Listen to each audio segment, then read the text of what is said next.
네, 서로 모여서 좀 배운 말씀도 좀 같이 나누고 하고 있습니까? 네, 만날 때마다 좀 그런 은혜도 좀 나누고 서로가 좀 격려하고 그러면 좋을 것 같아요. 하나님을 좀 깊이 사랑하는 그런 공동체 좀 될 수 있도록 그러면은 좋을 것 같습니다.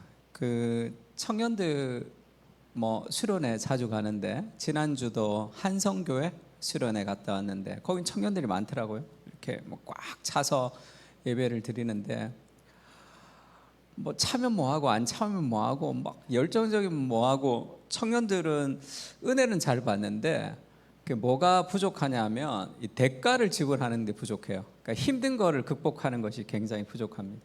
그러니까 그거는 하나님의 사랑을 더 깊이 체험해야 돼. 그 나의 노력보다. 그래서 하나님을 너무 사랑해서 그 인격적인 그 하나님의 사랑의 은혜가 깊이 들어오면 일단 말씀을 열심히 보게 됩니다. 그리고 기도의 삶에 헌신해요. 그래서 와서는 좀 기도하지만 개인적으로 기도하지 않는 삶이 청년들 중에 99.25% 정도 돼요. 다 열심히 하지만 가서 개인적으로 매일 기도하면서 이런 청년들이 별로 없습니다. 왜냐하면 그게 문화의 내러티브가 그렇게 우리 휩쓸고 있거든요. 그래서 힘이 없는 거예요. 삶에 늘 좌절하고. 그래서 그것을 회복해야 돼요. 그러니까 하나님 말씀을 좀 열심히 좀 읽어야 됩니다. 그러니까 막 읽고 그 다음에 기도하고 하면서 인격적으로 하나님을 경험하면 하나님 너무 사랑하잖아요. 그러면 내 인생이 어떻게 힘들어도 그걸 다 넘을 수 있습니다. 그러니까 사랑이 우리를 넘는 그 은혜를 좀 기억하면 너무 좋을 것 같아요. 나 외에 다른 신을 섬기지 말라, 그런 명령이 있죠. 하나님의 명령. 그걸 지키면 복을 받고 못 지키면 우리가 저주를 받는 게 아니라 나 외에 다른 신을 섬기지 말라라는 그런 모든 명령이 있으면 그 명령 앞에는 하나님이 우리에게 먼저 베풀어 주신 은혜가 있습니다. 그냥 순종하는 게 아니고 나는 너를 애굽 땅 종되었던 곳에서 인도하신 내 하나님 여호와니, 하나님이 먼저 베푸신 은혜가 있어요. 그 은혜를 기억하면 말씀에 순종할 수 있습니다. 그래서 그 은혜를 열심히 기억하는 데 힘을 쓰는 것이 굉장히 좋고, 그래서 막 하여튼 모여서 뜨겁게 기도하고 다 좋아요. 근데 흩어져서 말씀과 기도에 헌신해야지 그것이 올바른 거죠. 그게 맞는 겁니다. 그래서 그렇게 삶의 수련의 끝이 나고도 우리 삶의 하나님 사랑으로 좀 삶의 거룩한 루틴을 잡아가는, 그러면 좋겠다, 그런 생각을 하고 있습니다. 그래서 한성교회 가서도 꽉 차고 막 찬양하고 막 난리 구슬하더라고요. 그래서 이게 다 필요 없고 이게 다 필요 없고 삶에서 그런 거룩함을 살아갔으면 좋겠다, 그렇게 이제 도전했습니다. 오늘은 복음과 일에 대해서 좀 얘기할 텐데,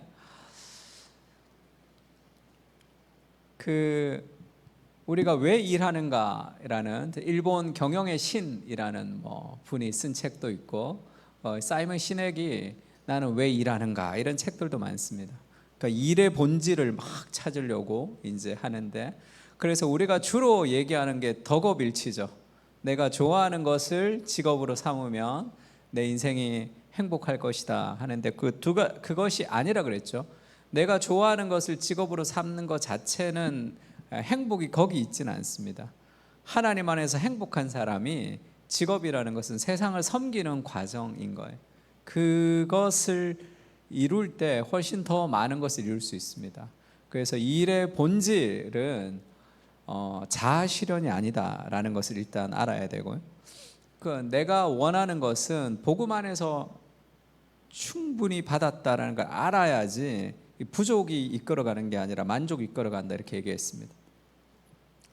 그러니까 왜 사람들이 일을 하는가 하면 YOLO라고 들어봤죠, 많이. You only live once예요. 한 번밖에 없는 인생인데 즐기자, 그렇게. 한 번밖에 없는 인생이니까 더 소중히 살아도 되잖아. 하면 끝인데 죽으면. 그래 더 거룩하게 살아야 될 텐데, 이 욜로 하면 야 인생 한 번뿐이야. 요즘엔 소확행 많이 얘기하죠. 소확행. 이 하루키가 이 소설에서 썼다고 얘기를 했는데, 소확행이 왜 사람들이 소확행을 그렇게 이제 좋아하냐면 이 두 가지 문제가 있는데, 뭐 작은 것에 만족하는 것 자체는 좋죠. 근데 왜 오늘날의 젊은이들이 특히 소확행이 유행을 하는지를 알아야지. 왜 유행을 할까요? 이 헬 조선에 태어나서 흙수저로 태어난 거야. 아무리 노력해도 내 삶에 원하는 것을 이룰 수 없는 거예요. 계층이 이제 만들어진 세대가 돼서 계천에서 용나는 시대는 지났기 때문에 내가 아무리 노력해도 가진 것이 없으면 뭔가를 이루지 못하는 그런 한계가 있는 시대가 돼버린 거죠. 그러니까 대확행은 꿈꿀 수도 없는 거예요. 왜냐하면 못하니까. 그러니까 에라이 내가 이것도 못 이루니까 소확행, 작은 일상에 만족하자. 왜? 큰 꿈을 못 이루니까.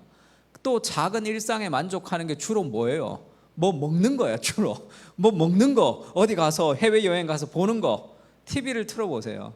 다 먹는 거 아니면 어디 가는 겁니다. 그러니까 왜 그거를 하는지를 알아야 돼. 다 돈 대주는 사람들이 있어요. 그래서 열심히 직장생활 힘들게 해서 돈 모아서 해외여행 한번 갔다 오는 것이 꿈인 어떤 그런 시대를 살아간단 말이에요. 그거는 일상의 의미가 없어집니다. 그러니까 일상의 의미가 없어지는 모든 내 삶의 동력은 다 가짜예요. 바울이 아테네에 전도하러 갔습니다. 거기서 철학자들을 만나요. 아테네니까, 그리스 아테네니까 거기에 에피크로스 학파와 스토아 학파를 만나죠. 성경에 에피크로스 학파와 스토아 학파를 만난다는 게 지금 전혀 처음 듣는 사람도 있는 것 같은데 성경에 나옵니다. 바울이 아테네에 가서 전도할 때 그 철학자들과 논쟁을 해요. 근데 그들에게 이제 복음을 전하니까 그들이 이제 뭐 시큰둥했습니다. 그러면서 성경이 뭐라고 얘기했냐면 아테네에 있는 사람들과 거기 있는 사람들은 새로운 것을 말하고 듣는 것 외에는 달리 시간을 쓰지 아니함이라. 복음을 그렇게 안 받아들이는 거예요. 왜냐하면 그들의 관심은 새로운 것을 말하고 새로운 것을 듣는 거, 더 맛있는 거, 더 재밌는 거, 더 참신한 거, 더 좋은 거. 왜 그걸 꿈꿀까요? 왜 더 새로운 거, 더 새로운 걸 꿈꿀까요? 일상의 의미가 없거든요. 오늘의 일상의 루틴이 지루하단 말이에요. 삶은 힘들고 직장도 힘들고 그래서 뭔가 새로운 것을 추구하는, 그러면 점점 정서적 변태가 됩니다. 자극을 원하는 거예요. 중독에 빠지게 되는 거예요. 그러니까 그것이 아니라 일상에서 어떤 의미를 찾아야 되는데, 그러니까 한 번 뿌린 인생인데 막 즐겨라 이렇게 얘기하고, 또 이제 반대가 있어요. 나는 그렇게 막 즐기고 싶지가 않아. 파이어족이라고 그러죠. Financial Independence, 재정적으로 독립을 해요. Retire early, 빨리 돈 많이 젊었을 때 벌어가지고 빨리 은퇴한다는 거예요. 내가 빨리 은퇴해서 돈 쓰면서 살고 싶은, 그런 안정적으로 살고 싶다, 그런 것을 꿈꾸는 사람들도 있습니다. 반대죠. 근데 인생은 일이라는 것이 어떤 것인지를 몰라서, 일은 하나님을 섬기는 삶의 도구입니다. 일하지 않는 것이 행복이 아니에요. 그거는 동양 철학에서 나온 거죠. 무릉도원에서 복숭아 따먹고 신선노름 하면서 장기 뜨고 바둑 두는 것을 천국이라고 생각하는 거예요. 천국에도 일이 있습니다. 에덴에도 일이 있었죠. 정복하고 다스리라. 하나님이 주신 이 일로, 일이라는 것은 그냥 삶의 고통이라는 게 아닙니다. 그리고 왜 일하느냐, 왜 열심히 일하느냐 하면, 저게 이 행복 지수를 이렇게 쭉 조사한 거예요. 나라마다. 그러니까 우리나라는, 대부분의 다른 나라는 행복의 1등이 뭐냐 하면 다 패밀리, 다 가족을 위해서. 우리나라만 돈입니다. 돈이 1등이에요. 그래서 저런 보고서가 나오고 나서 이제 뉴스도 많이 나왔죠. 가족 건강보다 돈에 진심인 한국인들 17개국 중에 유일하다는 게, 우리나라만 돈을 굉장히 중요하게 생각합니다. 그리고 아이들에게 꿈이 뭐냐 그러면 건물주, 이런 얘기를 쉽게 하죠. 원래는 그런 얘기 잘 못했어요. 부끄러워서. 근데 제가 나이가 언제쯤 될지 모르겠는데, 비시카드라는 그 카드 회사에서 새해 1월 1일 날 광고가 나왔는데, 그때 제일 잘 나가던 배우, 파리의 연인에 나오던 그 김정은인가, 그 자매는 아니죠. 그 여자가 나왔는데, 여러분 부자 되세요, 뭐 꼭이요 하면서 이제 끝났던 그런 카드 광고가 있어요. 처음에 깜짝 놀랐습니다. 저런 말을 공중파에서 해도 되나? 그전에는 그런 얘기가 좀 부끄러운 거였죠. 근데 이제는 뭐 건물주가 되고 돈 많이 벌고 그렇게. 그래서 그 야구 선수들을 트레이드하고 그러면 얼마 받았다 할 때 뭐라 그래요? 몸값이라 그러죠. 몸값. 그건 너무 이상하지 않나요? 어디 노예야? 그럼 몸값이 얼마다? 뭐 이런 식으로 하죠. 그 돈으로 뭔가를 판단하는 그런 사회가 됐습니다. 성경은 그렇게 얘기해요. 같이 읽을까요? 시작.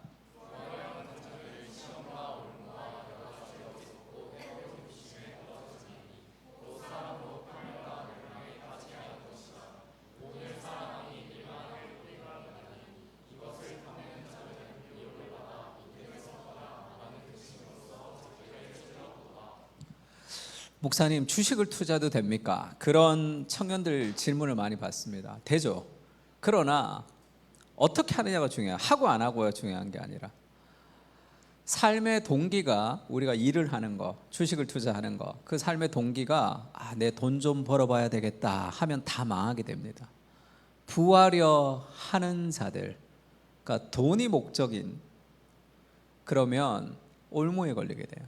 욕심에 떨어지게 되고 돈을 사랑하는 것이 일만하게 뿌리가 되기 때문에 그것이 우리를 걸어갑니다. 그래서 내가 돈 벌어봐야 되겠다, 뭘 해야 되겠다. 그러니까 막 내 돈 벌기 위해서 주식을 하면 그 욕심에 늘 무너집니다. 그러니까 주식이라는 것은 쉽게 얘기하면 주식 회사의 본질이 뭡니까?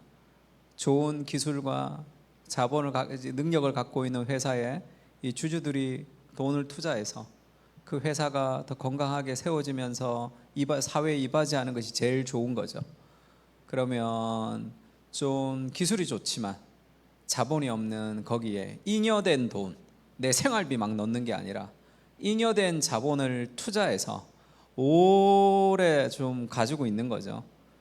그렇게. 근데 내가 돈 벌려고 여기 넣었다 저기 넣었다, 막 여기 뺐다 저기 뺐다 막 그렇게 하면 아침에 일어나면 주식을 묵상합니다. 아침에 일어나면 이걸 묵상해요. 코인은 24시간이잖아요. 계속 그걸 묵상해. 그래서 온 영혼이 다 거기에 팔리는 거죠. 그러니까 뭐 주식을 해도 되죠. 그러나 내가 돈 벌기 위해서 하면 그거는 주로 실패할 확률이 많습니다. 그러니까 그것의 본질적으로 해야 돼요. 그러니까 돈을 사랑하는 거, 그것은 내가 돈 좀 많이 벌어봐야 되겠다라는 모든 생각들은 우리를 올무에 걸리게 하는 거예요.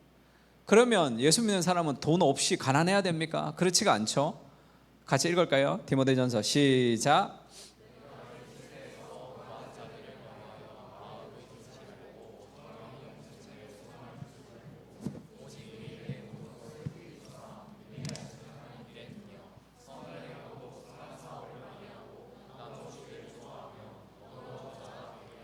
내가 이 세대의 부한 자들, 부자들에게 명령한다. 그러니까 예수 믿는 부자들이 있다는 거죠. 그러니까 우리가 돈을 벌어야지, 돈 많이 벌어야지라는 마음을 가지고 뭘 하는 것은 다 잘못된 겁니다. 그러나 부자가 될 수는 있죠. 돈 많은 사람들에게 명하는데 정함이 없는 재물에 소망을 두지 마라. 그것이 우리에게 안정감을 가지는 게 아니라 그 재물이라는 것은 우리에게 모든 것을 후히 주사 누리게 하시는 하나님께 두며 하나님이 우리 인생의 가장 큰 안정감이고, 그 돈을 가지고 선을 행하고 선한 사업을 많이 하고 나누어 주기를 좋아하고 너그러운 자가 되는 거예요. 그러면 기독교인이 회사를 설립했어요. 그러면 어떻게 해야 됩니까? 수익이 올라갈수록 더 많은 고용을 창출하는 것이 굉장히 좋죠. 그래서 이 실업으로 지금 고생하는 사람들을 같이 고용을 창출해서 이 사람들 식구들을 먹이고, 그리고 이 사람들이 건강하게 신앙생활 할 수 있도록 돕는 것은 굉장히 좋은 거죠. 근데 오늘날의 대기업의 문제는 뭡니까? 우리나라의 돈의 60% 이상을 10대 대기업이 다 벌어요. 그러면 그만큼 고용을 해야 되잖아요. 사람을 별로 안 씁니다. 그거는 악덕 회사가 되는 거죠. 돈을 많이 벌지만 고용을 창출. 그러니까 내가 예수 믿는 사장님이라면 우리 직원들 월급 주는 것을 기쁘게 생각해야 되죠. 그래야지 그 사람들이 다 건강하게 살아가며 신앙생활도 잘하는 그런 게 되잖아요. 그러니까 더 많은 고용을 창출해서 더 많은 돈으로 종업원들 그리고 식구들 사람들 먹일 수 있도록 해주는 것에 대한 기쁨을 누려야 되는 거죠. 그래서 부한 자들은 마음을 높이지 말고 선을 행하는 사람이 되라, 그렇게 얘기했습니다. 그래서 우리가 일과 돈, 그게 너무 이제 딱 붙어 있는데, 이 시대는 웨인 그루뎀이 그렇게 얘기했습니다. 돈에 대해서 어떻게 생각? 그러면 돈을 막 추구하는 것도 잘못됐고, 그러면 어떻게 부자가 됩니까? 할 때 이런 얘기했어요. 숨을 쉬지 않고 사는 사람은 없죠. 그러나 숨쉬기 위해서 사는 사람은 없습니다. 너 왜 사냐? 숨쉬기 위해서. 막 그런 사람 없잖아. 숨쉬지 않고는 살 수 없지만 숨쉬기 위해서 사는 사람이 없듯이 돈 없이는 살 수 없죠. 그러나 돈 벌기 위해서 사는 것은 아닙니다. 돈은 따라오는 거예요. 삶의 가치가 추구가 되면서 그 돈이 따라오는 방식, 그게 건강한 거죠. 대부분의 사람들은 돈 벌기 위해서 일합니다. 장사가 잘 되는 어떤 이 음식점 같은 데는 돈 버는 재미로 산다, 이렇게 얘기하더라고요. 그러면 안 돼요. 손님들에게 좋은 음식을 대접할 수 있는 삶의 가치를 가지고 살아가고 그게 따라와야 되는 거죠. 그러려면 하나님의 가치를 가진 삶의 준비가 좀 필요하죠. 우리가 일에 대해서, 돈에 대해서 그렇게 가치를 가지고 생각하고, 또 한 가지는 이 구글에서 그렇게 얘기하죠. 상상할 수 없는 것을 상상해라. 가슴 뛰는 일을 해라. 그게 다 뭐라 그랬어요? 자기중심이라고 그랬죠. 내가 가슴 뛰는 일, 그 다음에 내가 좋아하는 일, 내가 잘하는 일, 그것은 인생에 만족을 줄 수가 없습니다. 인생은 나보다 더 큰 대의가 있어야 돼.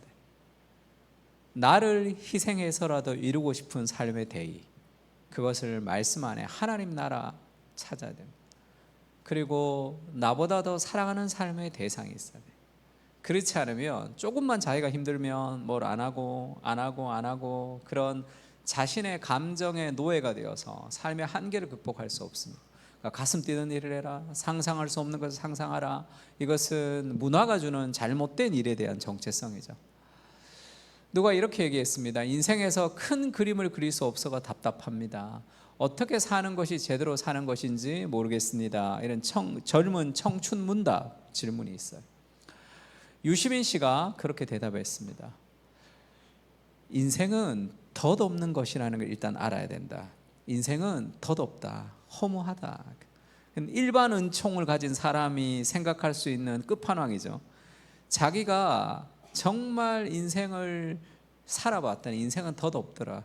우리가 뭐 대통령이 되기를 원하고 뭐 우리가 세상을 변화시키고 싶지만 지금 전 세계의 왕들 중에 이름이 기억나는 왕들 누가 있냐는 거예요. 뭐 세종대왕, 링컨 정도밖에 없다는 거예요. 알렉산더. 나머지는 왕이 돼도 별로 기억도 못 한다는 거예요. 그리고 뭐 정말 세상을 바꿔보기 위해서 정치도 하고 했더니 별로 바뀌지도 않더라. 인생은 근본 덧없는 것이다, 이렇게 얘기했어요. 그럼 인생이 근본 덧없는데 살긴 살아야 되니까 이 덧없는 인생을 우리가 의미 있게 살려면 어떻게 해야 되느냐. 인생의 3분의 1은 자고, 인생의 3분의 1은 뭐 3분의 2가 깨어있는데, 깨어있는 인생 중에 3분의 1은 일을 한다는 거예요. 사람이 직장에서. 그러니까 자는 시간 그 빼면 일하는 시간이 굉장히 많단 말이에요. 직장에서. 그래서 일하는 것에 대해서 우리가 의미가 없으면 정말 허무한 인생을 바르게 살 수 없으니까 우리가 일을 해서 의미를 찾아야 되는데, 일에서 의미를 찾으려면 어떻게 해야 되는가? 내가 좋아하는 것을 직업으로 삼아야 됩니다, 이렇게 얘기했어요. 그래서 저기 밑에 댓글이 많이 달렸습니다. 인생에 우리가 살아가야 되는 삶. 근데 문제는 내가 좋아하는 직업을 가지는 사람은 상위 10%도 안 돼요. 그러면 희망 고문이죠. 자기야 뭐 서울대 나오고 작가 좀 글 좀 쓰면 돈을 좀 버니까 뭐 그럴 수는 있겠죠. 나머지 사람들은 다 그냥 다 죽으라는 거예요. 그냥. 그러니까 저거는 올바른 방향이 될 수가 없습니다. 그리고 본인도 자기가 원하는 것을 직업으로 삼아도 그것 자체가 내가 원하는 만족이 거기 있지 않다는 걸 알아야 돼요. 일이 자아 실현을 하는 장소가 아니라는 것을 알아야 돼요. 팀 켈러가 이런 얘기했어요. 더러는 조직에서 의미 있는 기여를 하든지 특정 분야의 전문가로 탁월해지겠다는 열망을 품기도 하죠. 하지만 인간 사회를 한 차원 끌어올리거나 문화 전반에 지워지지 않는 발자국을 남기기를 꿈꾸는 것이다. 하지만 대다수는 일생을 투자해도 목표 근처에도 다다르지 못하죠. 또 멀리서 보면 승승장구하는 것 같아도 실상은 좌절하는 경우가 더 압도적이라. 그러니까 본인은 이 팀 켈러 목사님은 어린 시절부터 목회자가 하고 싶었대요. 자기가 원하는 직업을 삼은 거죠. 그리고 목회도 잘 했대요. 뭐 세계적인 목회자가 됐으니까. 자기 책이 뭐 수십 개의 국어로 이 판매가 되고 많은 돈을 벌었으니까 내가 되고 싶은 사람을 직업으로 삼았고 그거를 잘했고, 그러니까 그러면 나는 행복하게 살았냐? 돌아보면, 자기 목회를 돌아보면 정말 힘든 순간이 너무너무 많았다는 거예요.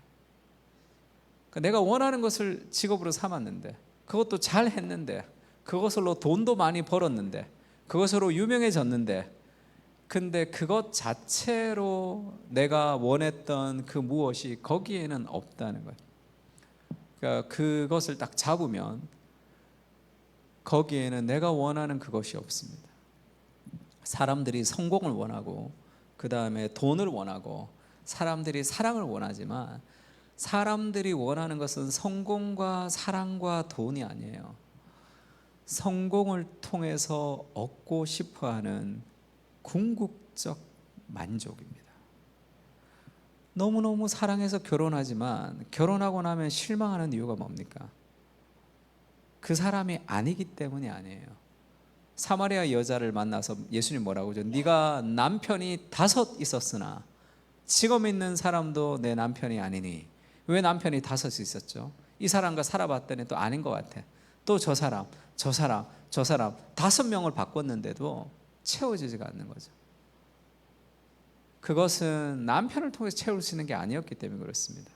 우리가 성공을 원하는 것은 성공을 원하는 것이 아니라 성공을 통해서 얻고 싶어하는 인생의 궁극적 만족이 있는 거예요. 궁극적 인정, 그거는 그리스도 안에서 누릴 수 있는 겁니다. 나의 성취를 통해서 누릴 수 있는 것이 아니라, 내가 인정을 받고 싶어서 열심히 공부하고 노력해서 어떤 인정을 얻고자 하면 인정이 없으면 무너지죠. 그리고 나보다 더 인정받는 사람을 보면 시기심이 일어난단 말이에요. 하나님이 내 인생에 완전한 만족과 인정을 주시고, 내가 천국에 가면 상서봐 착하고 충성된 종아 정말로 수고 많았다라는 완벽한 인정이 내게 지금이 여기 있다는 확신이 더 열심히 일하게 하고 지치지 않는 열정을 가지고 일하게 하는 겁니다. 그래서 내가 원하는 그것, 가슴 뛰는 일, 그 자체의 만족을 구하면 그것이 만족이 오지 않는다. 만족은 복음 안에서 보는 거예요. 하나님과의 관계성 안에서 삶의 만족이 있습니다. 그래서 하나님이 사람을 창조하셨는데 남자와 여자를 창조하셨어요. 그러니까 하나님의 형상에는 남자와 여자가 있습니다. 그러니까 하나님은 어머니 같은 속성도 있죠. 아버지 같은 속성도 있고, 남자와 여자를 창조했다는 하나님의 형상의 핵심이 뭐죠? 관계성이죠. 남자만도 안 되고 여자만도 안 됩니다. 그러니까 함께 연합할 때 하나님의 형상, 다스리고 정복하라는 것은 남자에게만 준 것도 아니고 여자에게만 준 것도 아니죠. 함께 연합하는 공동체를 통해서 이루는 거예요. 협업을 통해서 이룰 수 있어야 됩니다. 근데 우리가 관계가 다 깨졌죠. 자기중심성. 그래서 자기를 위해서 회사 생활을 하기 때문에 지금 다 만족이 없는 거예요. 어느 누구도 희생하고 싶어 하지 않습니다. 진정한 희생이라는 것은 성경이 여기 있죠. 근데 저쪽에 남성 중심의 가부장은 저쪽에 있어요. 남성 중심, 성경으로 끌고 와야 됩니다. 오늘날의 페미니즘은 성경을 지나쳐서 저쪽으로 갔어요. 가부장은 남성 중심, 성경으로 와야 되죠. 페미니즘은 남녀 평등, 양성 평등이라 그래요. 양성 평등은 뭐 남성 중심보다는 낫겠죠. 근데 성경적이지가 않습니다. 이쪽으로 와야 돼요. 남녀 평등을 최고의 가치로 두면 관계는 다 깨져요. give and take는 다 깨집니다. 성경은 뭐라고 얘기하죠? 그리스도를 경외함으로 피차 복종하라. 상호 희생해. 서로 희생하는 거예요. 예수님이 너가 이 정도 해주면 내가 이 정도 해줄게 그렇게 얘기하지 않잖아요. 끝없는 죄인인 우리를 사랑하시는 그리스도의 사랑이죠. 그것을 사람들에게 연습하는 거죠. 그 하나님의 은혜를 가지고 사람들을 사랑하는 겁니다. 그가 나에게 어떻게 행하는 거에 상관없이 네가 나한테 이렇게 했어? 그럼 내가 너한테 이렇게 해. 그거는 연합을 이룰 수가 없어요. 평등. 그래서 남녀 평등을 최고의 가치로 둬서 내가 오늘 설거지 한번 네가 오늘 설거지 한번 그렇게 살아보세요. 어떻게 되는가? 싸우게 돼 있어요. 계속 싸우게 돼 있습니다. 피차 복종하는 그리스도를 경외함으로 서로를 희생하는 연합을 통해서만 일이 이루어지는 거거든요. 그 다음에 두 번째는 하나님 우리에게 주신 것이 사람과 연합을 통해서 일하는 거. 근데 인간이 타락해서 관계성에서 문제가 많단 말이에요. 그것을 연습하는 곳이 교회와 가정이죠. 서로 사랑하는 공동체를 만들기 위해서 애써야 됩니다. 내가 싫어하는 사람들과 함께 일할 수 있어야 돼요. 그래서 성경에는 사랑을 뭐라 그러죠? 사랑은 뭐라 그럽니까? 오래 참고. 왜 오래 참죠? 힘드니까 오래 참는 거죠. 우리가 생각하는 사랑은 성경이 말하는 사랑이 아니에요. 달콤하고 짜릿하고 가슴 뛰고 그거는 사랑이 아니라 감정이라고 얘기하는 겁니다. 사랑은 왜 오래 참아요? 짜증나고 불쾌하고 받아들일 수 없으니까 오래 참는 거죠. 그렇게 사랑을 배워가는 거예요. 갈등과 갈등을 통해서. 그래서 이 관계성을 이루어야 되고 두 번째는 다스리고 정복하는 겁니다. 그게 인간 안에 있는 거예요. 근데 그게 어떤 식으로 발휘가 되냐면 타락한 본성을 갖고 있기 때문에 다스리고 정복해서 내가 누군가보다 더 괜찮은 사람이에요. 누군가를 밟으면서 올라가야 돼요. 경쟁에서 이겨야 돼. 얘를 눌러야 내가 이겨가는 그런 식의 다스림을 원하는 거죠. 예수님처럼 십자가의 죽음으로 통치하는 것이 아니라 섬김을 통해서 다스리는 게 아니라 예수님이 그렇게 얘기하죠. 너희들 중에 누가 크냐 이렇게 다툼이 있었다고요. 그게 뭐죠? 타락한 인간의 본성이죠. 누가 더 크냐? 누가 더 잘하느냐? 너희 중엔 그것은 세상 사람들은 그렇게 얘기하지만 너희 중에는 그렇지 아니하니 인자가 온 것은 예수님이 이 땅에 온 이유는 성공하기 위해서가 아니죠. 섬기려고 왔고 나의 목숨을 다른 사람의 대속물로 주기 위해서 왔다 이렇게 얘기합니다. 그 우리의 이 일을 하는 목적이 뭡니까? 더 높아지기 위해서? 그러면 완전히 복음하고 반대되는 거예요. 자신을 잃어버리면서 얻는 그 기쁨, 자기를 부인하면서 진정한 자기를 찾는. 그래서 우리는 왜 일합니까? 더 높아지기 위해서. 천만에 섬기고 낮아지기 위해서. 왜냐하면 그리스도께서 완전한 인정과 사랑이 있다는 것을 채워질 때 우리는 내려갈 수 있습니다. 근데 그게 안 되니까 어떻게 하죠? 바벨탑, 창세기 11장의 바벨탑은 인간의 죄가 3장부터 시작해서 11장의 절정에 이르는 거죠. 12장의 아브라함을 하나님이 선택하십니다. 그 바벨의 특징이 뭐예요? 신기술을 통해서 자기의 능력을 통해서 성읍과 탑을 건설해서 결국은 그들이 원하는 일의 목적이 뭡니까?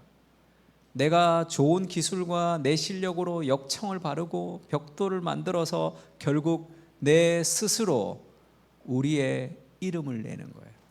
내가 내 이름을 드러내고 싶은 거. 내가 괜찮은 사람으로 등장하고 싶은 거. 자랑. 다 그 은혜가 아니죠. 하나님이 은혜로 내가 했다면 자랑할 수가 없잖아. 우리의 이름을 내고 싶은, 열심히 일하는 실력을 가지고 이름을 내고 싶은, 그것이 바벨의 특징이죠. 세상의 방식입니다. 창세기 12장에 하나님의 나라, 인간의 나라죠. 그렇게 해서 하나님이 필요 없는 인간의 나라를 만들려고 하니까 하나님이 그들을 누그러뜨리시고 창세기 12장에 아브라함을 통해서 하나님 나라를 시작하시는데, 내가 지시할 땅으로 가며 내가 너로 큰 민족을 이루게 하고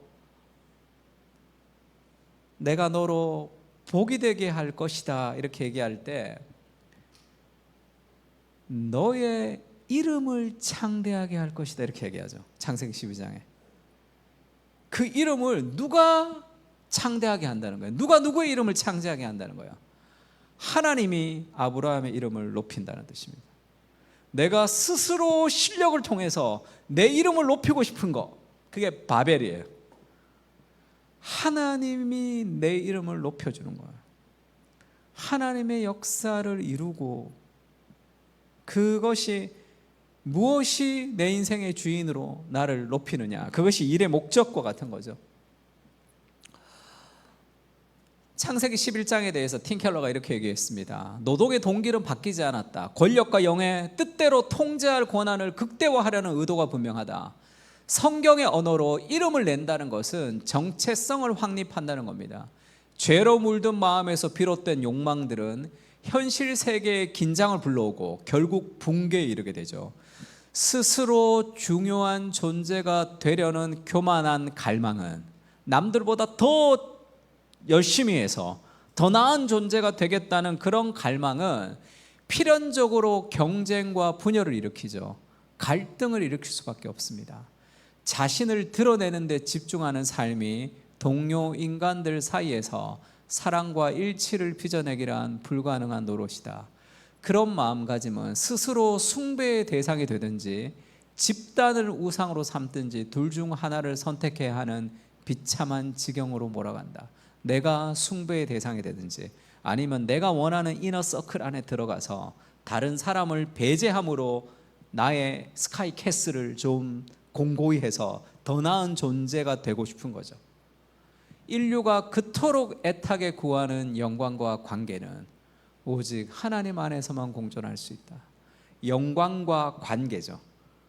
다스리고 정복하는 것을 통해서 얻는, 그리고 하나님의 형상인 사람들과 원하는 그 관계는 복음 안에서 이루어지는, 하나님 안에서 하나님의 사랑과 하나님의 은혜로 충만한 인생이, 그 하나님 나라를 위해서 세상에 무너진 곳을 바로 세워가는 그 일을 위해서 하나님 우리를 부르시고 일하게 하는 거죠. 그래서 내게 복을 주어 너의 이름을 창대하게 할 것이다. 하나님이 내 이름을 높여주는 거예요. 그 사람에게는 이름 높이는 거 그렇게 중요하지도 않습니다. 근데 하나님이 이름을 높여주는 거죠. 예수님이 십자가에서 자기를 높이려고 하지 않고 십자가에서 자기가 죽었는데 그리스도께서 그를 높여 만왕의 왕이 되시고 주가 되게 하셨다는 그 방식이죠. 같이 읽을까요? 인류가 시작.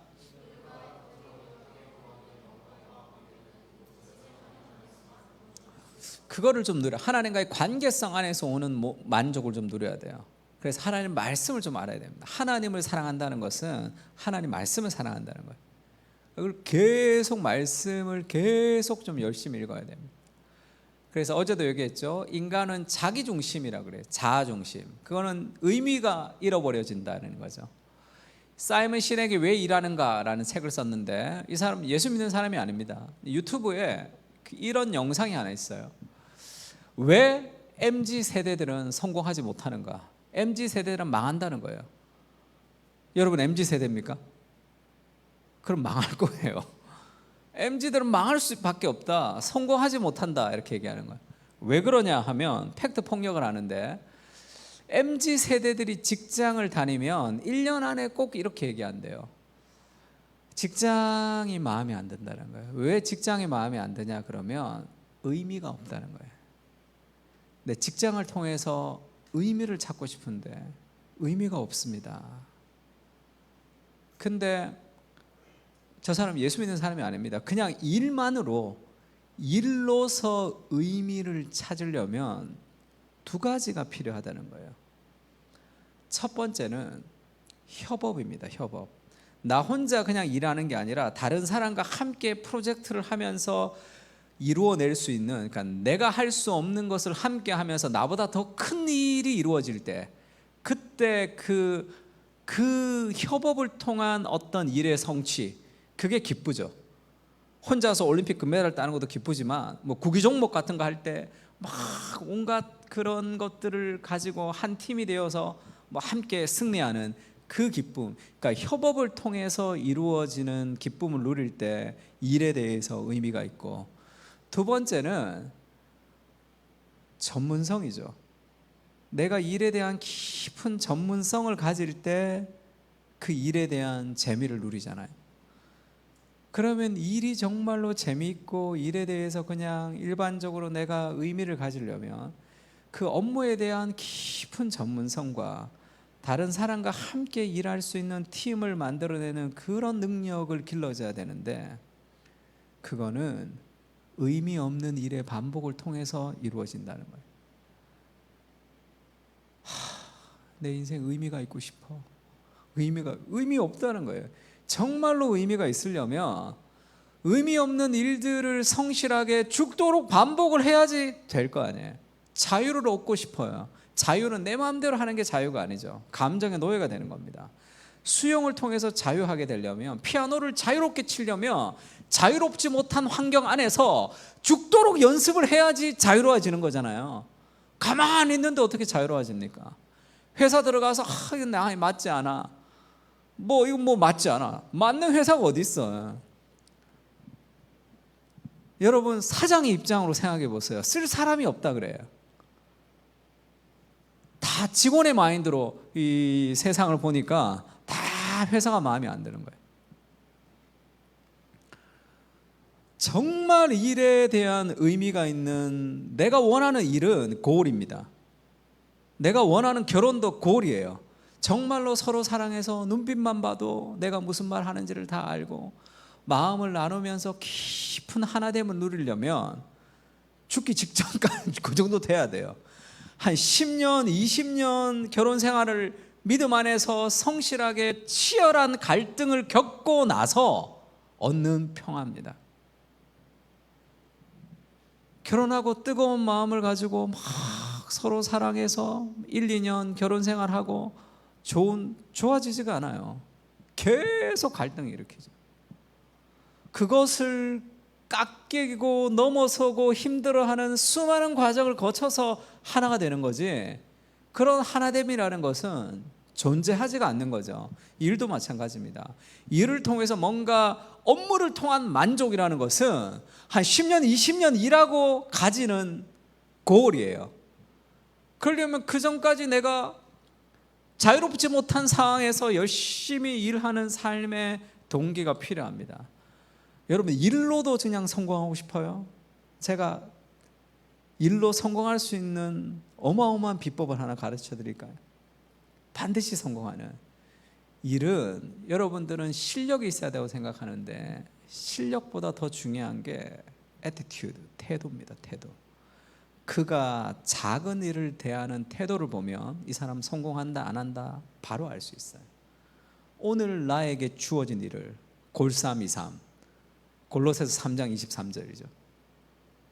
모든 것을 주께 하듯 하고 사람에게 하듯 하지 마라. 내가 지금 맡은 어떤 일이든지 예수님께 한다고 생각하고, 내가 만나는 사람을 어떤 사람이든 예수님이라고 생각하고 일을 대하고 사람을 대하면 반드시 성공하게 되어 있습니다. 삶은 그 애티튜드가 가는 거예요. 분당오르교회 이찬수 목사님이라고 혹시 아십니까? 존경받고 정말 목회 열심히 하시죠. 사랑의 교회에서 목회를 하셨는데, 제가 국제제자훈련이라는 곳에서, 사랑의 교회 국제제자훈련 곳에서 이제 처음 교육전사를 시작했습니다. 거기에 한 20년 이상 그 사무를 보셨던 행정 집사님이 계세요. 근데 행정 집사님이, 제가 어느 날 오카르 목사님 심부름이 있었는데, 그 제자들이 왔는데 생일이라고 축하하러 왔는데 그 자리에서 돈을 다 모았어요. 목사님 선물해 드린다고. 그러면서 저한테 상품권으로 좀 바꿔오라고 현금을 이렇게 주셨어요. 강남 한복판에 그때 리셉션을 할 때였거든요. 근데 신세계에 가서 상품권을 바꿔야 되는데 이게 택시를 탔는데 움직이질 않는 거예요. 토요일 저녁이라. 그래서 끝날 때까지 와야 되잖아요. 제가 거기서 강남 한복판에 내려가지고 달렸습니다. 강남 신세계까지 달려가지고 그거를 가지고 지하철 타고 내려서 달려서 왔어요. 그러니까 온 양복이 다 땀으로 막 젖어가지고 온갖 욕 다 하면서 내가 그거 지금 대전에서 올라온 그 목사님이 시켰는데 자기 부목사 시키지 나를 시키고 막 그러고 와서 그거를 주셨는데 그 집사님이 저한테 그러더라고요. 우리 고 전사님은 나중에 정말 목회 잘할 것 같다고. 자기는 20년을 거기서 봤는데 자기가 저 사람은 참 잘할 것 같다고 생각했던 사람이 있었는데 그게 이찬수 전도사였다는 거예요. 그러면서 자기 에피소드를 하나 얘기하는데, 예전에는 세미나를 할 때 전국에서 목사님들 한 400명 정도가 올라옵니다. 그러면 여기서 친해지니까 내려갈 때는 카풀을 가지고 내려갈 때가 있어요. 그러면 기차표 끊고 오신 분이 내려가는 기차표가 필요가 없잖아요. 그러면 그거를, 그때는 인터넷이 없었기 때문에 서울역에 가서 표를 바꿔 와야 돼요. 취소를 해야 됩니다. 근데 세미나를 들어야 되니까 부목사들이 대신 갔다 왔거든요. 근데 갔다가 오면 이분이 카풀 하려고 했다가 다시 간다고 하면 다시 갔다 와야 돼요. 다시 갔다가 왔는데 또 카풀 한다고 그러면 이걸 다시 가야 된단 말이에요. 그렇게 해서 이 부목사들이 3번 4번 막 갔다 오는 그런 게 있었어요. 근데 그게 막 반복이 되니까 저 어린 전도사들, 어린 부목사들이 가겠죠, 주로. 막 몇 번씩 왔다 갔다 하는데 밤 10시가 될 때까지 이게 표가 이제 바꾸는 걸 다 갔다가 왔대요. 이분도 퇴근을 못하고 이렇게 서 있었죠. 그러면 부목사님들이 오는데 내가 안 해도 될 일을 이 목사님들 때문에 몇 번을 왔다 갔다 하니까 얼마나 힘들어요. 다 불평불만을 하는 표정으로 온다는 거예요. 불평불만 안 하면 그냥 힘들게 와서 그거를 표를 바꾸고 간다는 거예요. 근데 이찬수 전사가 3번 왔다 갔다 했대. 3번 왔다 갔다 하면서 저기서 사람이 완전 땀에 절어서 이렇게 걸어오면서 10시에 자기가 퇴근하지 못하고 목사님 죄송합니다, 갔다 오게 하셔서 이렇게 얘기했더니 그거를 바꿔주면서 집사님도 너무 힘드시죠? 아직 퇴근 못하시고, 그렇게 자기를 묻더라는 거예요.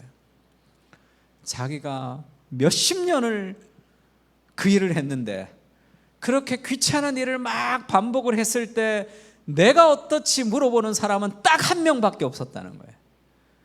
다 자기 힘들고 뭐 안 해도 될 일을 하는 거니까 그냥 왔다 가는데 괜찮습니다 하면서 나를 물어주더라고요. 그래서 자기는 알았대요. 저 사람은 목회 잘하겠다. 그거를 미리 알았다는 거예요. 전사 시절부터. 그래서 자기는 놀랍지도 않다.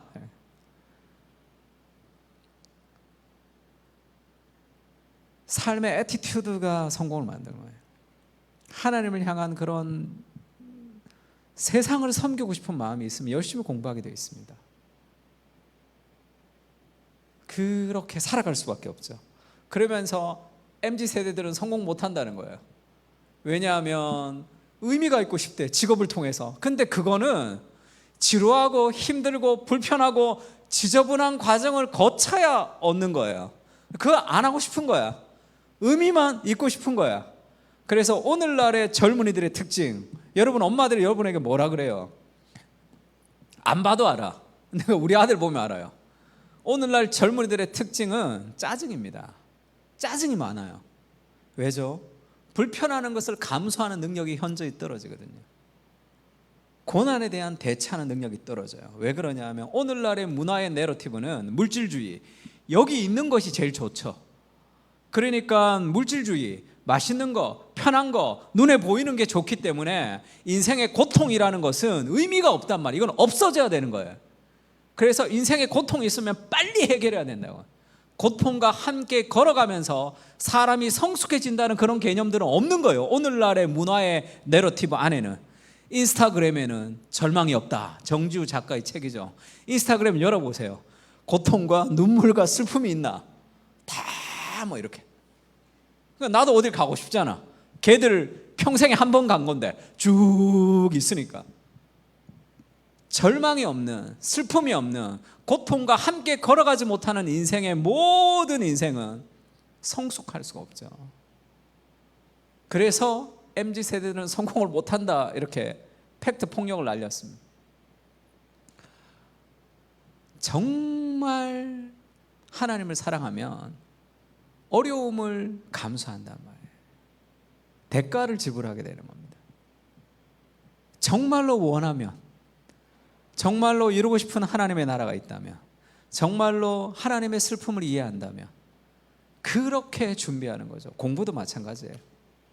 우리나라 대학생들 학교 가면 뭐 공부하는지 알아요? 다 취직 공부합니다. 대학교 도산에 가면. 그러니까 공부를 요만큼 하는 거예요. 취직 공부 열심히 해도 별로 쓸 데도 없는. 이스라엘의 대학교를 가면 1학년부터 다 창업을 공부해요. 취직하려는 사람 별로 없어. 다 창업하려고 그래요. 내가 창업을 위해서 회사를 하나 만들어야 되겠다고 공부하는 것과 어디 취직해야 되겠다고 공부하는 것은 생각이 다르죠. 차원이 다릅니다. 복음을 경험하면 삶이 커져요. 한계가 없어집니다. 특히 젊었을 때. 문과, 이과, 문과라서 죄송합니다. 말도 안 되죠. 하나님이 만드신 세상을 다 알아가고 싶은 거예요. 그리고 우리가 대학 갈 때도 헬라 철학자들이 만들어 놓은 아카데미 안에 나를 구겨 넣어야 되죠. 생물 철학과 이런 건 없잖아요. 그런 건 없어요. 그냥 있는 학과에 나를 구겨서 넣어야 돼.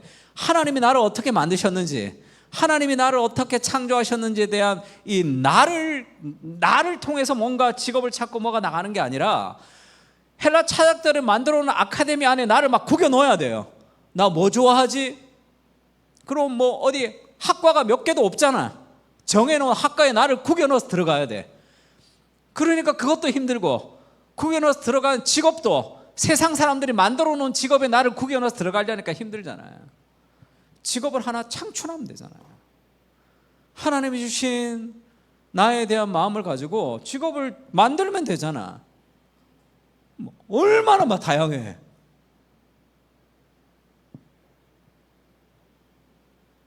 불안하고 두렵고 뭐 있는 것 안에 뭔가를 구겨 넣으려고 하니까 인생이 힘든 거예요.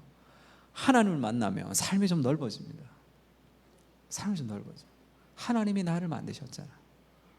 그 나를 발견하면 만들면 되죠. 이마트 같은 데 가면 지금 뭐 해요? 노란색, 흰색, 회색, 이 세 가지 색깔로 이마트 다 돼 있죠. 이마트 가면 다 노란색, 흰색, 회색 세 가지 색깔만 있습니다. 그걸 색깔 디자인이라 그러죠. 그건 누가 막 그런 직업 원래는 없었겠죠. 누군가가 그 직업을 만들어서 지금 그렇게 해서 장사하고 있는 거죠. 돈 많이 벌고 있는 거잖아요. 만들면 되죠. 이스라엘하고 우리는 좀 다릅니다. 이스라엘은 왜 창업을 하냐면 자기 돈으로 안 하거든요. 다 돈 대줍니다. 이스라엘의 네트워크가 돈을 대주기 때문에 자기 돈으로 창업을 하지 않기 때문에 가능한 일이기도 하지만 우리는 그렇지가 않죠. 그런 네트워크가 잘 없습니다. 개인주의가 많기 때문에 공동체성이 좀 없어요. 그래서 누군가는 자수성가해야 되죠.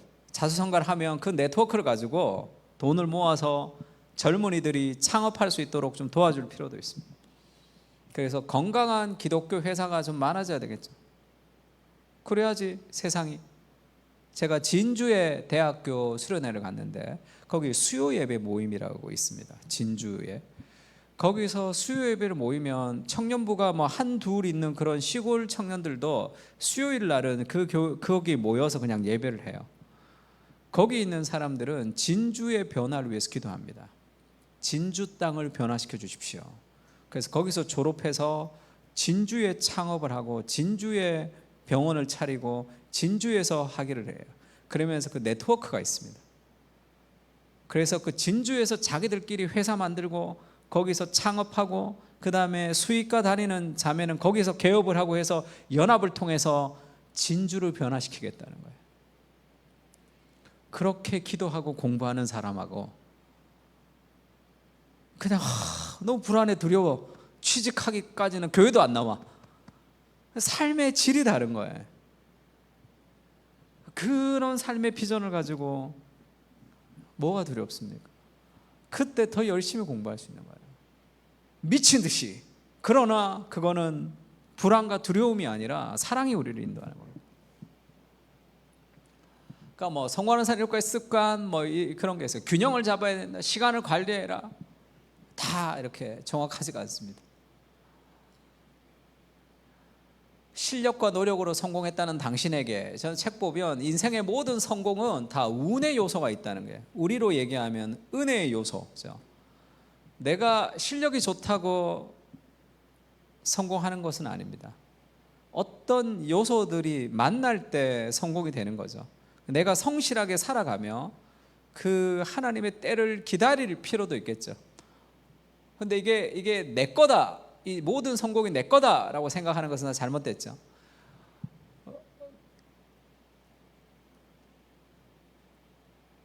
공정하다는 착각이라는 책이 있죠.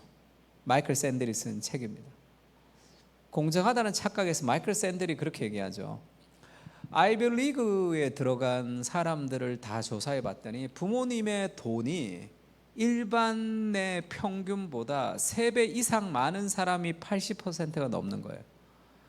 그러니까 오늘날의 좋은 대학을 가려면 어린 시절부터 이렇게 돈을 쏟아부어서 막 그렇게 공부를 막 시키면 SAT 점수가 높을 확률이 엄청나게 많죠.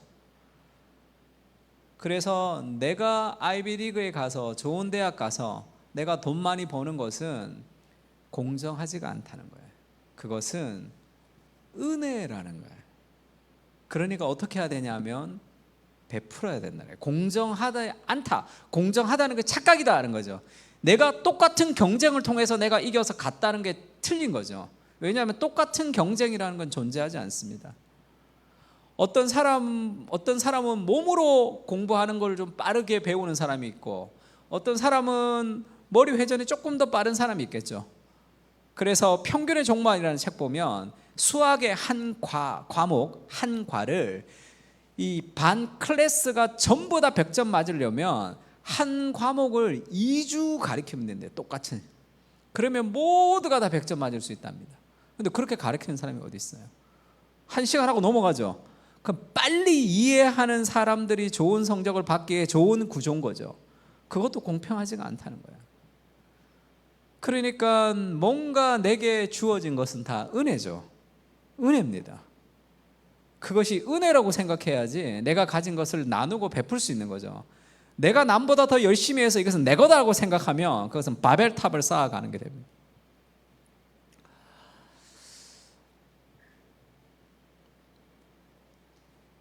온 피조 세계가 함께 탄식하며 고통을 겪고 있다. 이게 이 세상이에요. 이 세상은 온 피조 세계가 탄식하며 고통을 겪고 있습니다. 그래서 하나님의 나라가 시작되었지만 아직 완성되지 않았죠.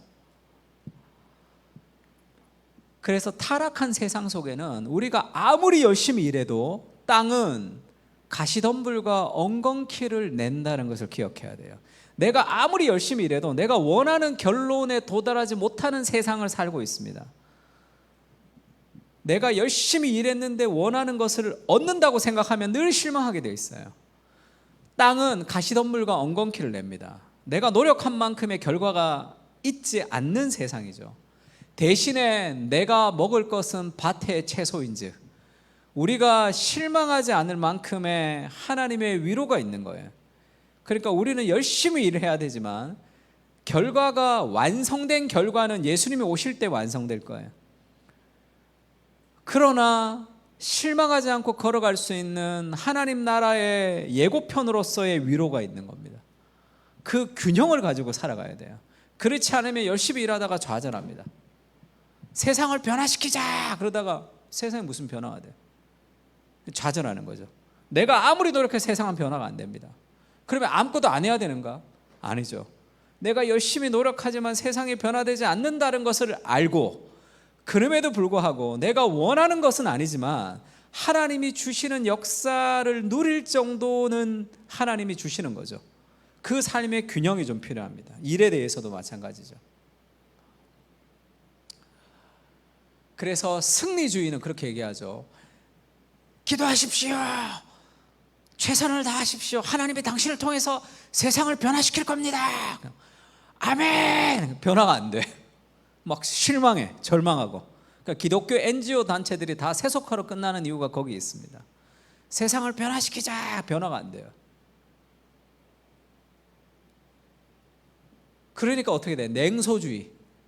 야, 네가 한다고 세상이 변화돼? 너 아무리 설쳐도 세상 그대로야. 오지랖 떨지 마. 이렇게 얘기한다고. 이 둘 다 안 되는 거예요.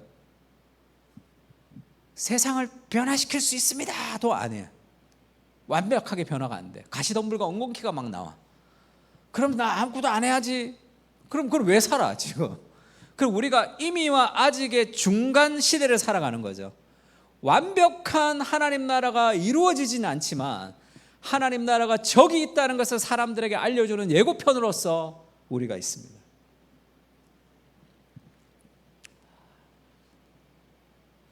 그러니까 사랑하는 형제들아, 견실하며 흔들리지 마라. 항상 주의 일에 더욱 힘쓰는 자들이 되라. 너희의 수고가 헛되지 않은 줄을 알 것이다. 마지막 날에 예수님을 만나면 예수님이 우리의 그 수고를 인정해 주시죠.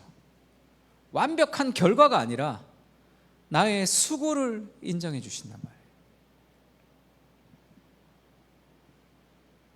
천국에 가면 상급을 받습니다. 그 상급이 뭔 것 같아요? 돈 줄 것 같아요. 천국에서 뭐 그런 얘기 있잖아요. 천국에서 막 금 싸들고 천국 갔더니 너 지금 이게 도로 깔려왔냐? 이렇게 얘기해. 예수님이 너 도로 포장하려고 왔냐? 이렇게 그 막 도로가 금으로 깔려 있다는 그런 전설 같은 얘기가 있죠. 다 뻥입니다. 다 뻥이지만 여기서 막 천국 가서 내가 천국에 갔는데 예수님이 돈을 막 줘. 수고했다고. 그럼 좋을 것 같아요, 여러분? 별로 안 좋을 것 같죠. 저는 예전에 그런 얘기 들었어요. 여기서 전도만 하고 열심히 성실하게 살면 천국 가면 맨션에서 산대. 여기서 전도 안 하고 그러면 천국의 지하철에서 노숙자로 산다는 거예요. 여기서도 차별이 힘든데 천국까지 가서 하나님이 차별하면 너무하잖아. 영원히 차별로 살아야 되는데 그게 맞나? 그런 생각이 들었고요. 두 번째는 천국에 가면 이 땅에서 열심히 헌신하면 금 면류관을 준대요. 근데 그렇지 않으면 개털 모자를 쓴다라고 그러더라고요. 근데 제가 좋아하는 영화 중에 늑대개라는 영화가 있어요. 거기에 이 털모자가 정말 멋있거든. 내가 그거 엄청 좋아한단 말이에요. 그 천국에 갔는데 뭐 금 왕관 쓰고 그게 더 이상할 것 같아. 털모자를 쓰고 막 서론을 달리고 싶은데 천국 가면 금면류관을 준다는 그것도 이상하잖아. 무거운 거 들고 왔다 갔다 하기도 그렇고. 그러니까 상급이 도대체 뭐지? 이 두 가지가 있습니다. 상급, 천국에 받을 상급을 동급 상급론이라는 신학적 토대는 은혜로 구원을 얻은 거기 때문에 모든 상급이 다 똑같다라고 생각하는 그런 주장이 있고, 차등 상급론, 누구는 10골 다스리는 권세를, 그래서 차등 상급, 좀 차등이 있다 이렇게 얘기하는 사람도 있어요. 이 땅에서 주를 위해서 완전히 헌신한 사람과 죽기 전에 예수 믿는 사람이 똑같을 수 있냐? 상급이 차등이 있다 그렇게 얘기하는 사람도 있습니다. 성경에서 명확하게 다 얘기하진 않아요. 근데 상급이 뭐다라고 얘기하는 명확한 구절이 한 가지가 있는데, 바리새인들이 밖에 나가서 기도하거든요. 잘 보이려고. 외식하는 자들이 밖에 나가서 막 기도하고 금식할 때 막 티를 내고, 그때 그들이 자기의 상을 이미 받았느니라 이렇게 얘기하거든요. 그 상이 뭐죠? 사람들의 인정이죠. 우리가 왜 열심히 일합니까? 인정을 받고 싶은 거예요. 정말 잘한다. 사실 복음 안에서 누려야 되는 건데, 그래야 인정이 없어도 선한 일을 계속 할 수 있는데, 그 사람들의 인정이 상이라면 천국에 갔을 때 예수님 막 돈 주고 금면류관 주고 그것보다 정말 수고했다, 정말 잘했다, 그것이 가장 큰 상이겠죠. 잘 생각해 보세요. 상 주는 사람의 권위가 높을수록 상금에 별 관심이 없습니다. 상 주는 사람의 권위가 떨어질수록 상금에 관심이 많아요. 복권에 당첨됐다 그러면 뭐에 관심이 있습니까? 얼마냐 그러죠. 어디서 주는 거냐 이런 얘기 안 합니다. 노벨상을 탔어요. 누가 노벨 물리학상을 탔어. 야 얼마 주더냐 이런 얘기 안 해요. 그 얼마 주고가 아닌 그 상 주는 사람의 권위가 그 인정이죠. 그것은 마찬가지입니다. 천국에서 받을 상이라는 것은 상금의 문제가 아니라 상 주는 사람의 권위, 온 천지를 창조하신 그 하나님이 버선발을 벗고 뛰어오셔서 나를 인정해 주고, 야, 수고했다. 그래서 어린 양 예수께서 우리의 목자가 되셔서 생명수 강으로 우리를 인도하실 것인데 우리 눈에 모든 눈물을 씻어 주실 것이다. 그러면 이 땅에는 눈물이 있다는 거죠. 힘들고 어려움, 이루어지지 않는 하나님의 나라를 위해서 애쓰고 노력하고 고생하지만 엉겅퀴와 가시덤불이 오는 그 세상 속에서 하나님 나라가 저기 있는 것을 보여주면서 살아가는 그 삶의 수고를 예수님이 인정해 주신다는 거죠. 그래서 완벽하게 변화되지 않아도 우리는 하나님의 인정을 여기서 누리면서 마지막 날에 영원한 미래의 승리를 여기서 이미 누리면서, 포워드 백이라고 그러죠. 미리 누리면서 우리가 낙심하지 않고 살아갈 수 있는 거죠. 다른 사람의 인정이 없어도 꾸준히 그 일을 해나갈 수 있습니다. 왜? 하나님이 우리의 관중이 되셔서 박수를 쳐주신단 말이에요. 제가 복음과 도시에 가면 고상섭 작가의 컬럼이 있습니다. 제가 쓰는 컬럼이 따로 있어요. 그리고 뭐 여러 가지 독서에 대해서도, 책에 대해서도, 또 뭐 원고를 쓰자 지금 밀려있는 책만 한 6권 정도 계약을 해놨습니다. 쓸 시간이 없이 잘 못 써요. 그래서 독서에 대해서, 그 다음에 책에 대해서 많이 소개하기도 하고 추천사를 쓰기도 하고 뭐 여러 목사님들에게 소개하기도 합니다.